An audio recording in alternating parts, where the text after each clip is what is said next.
السلام عليكم ورحمة الله. عليكم السلام ورحمة الله وبركاته. كيف حالك؟ طيب؟ الحمد لله في نعمة كبيرة. الحمد لله. من معي؟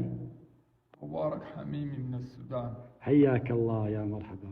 شفتك تقرأ القرآن في الفجر وفي الظهر، ما شاء الله تبارك الله. توفيق من الله ونعمة. كم تختم القرآن في الشهر؟ 10 مرات الحمد لله. ما شاء الله تبارك الله. في السنة؟ سنة 120 مرة. ما شاء الله تبارك الله. كم لك على كذا؟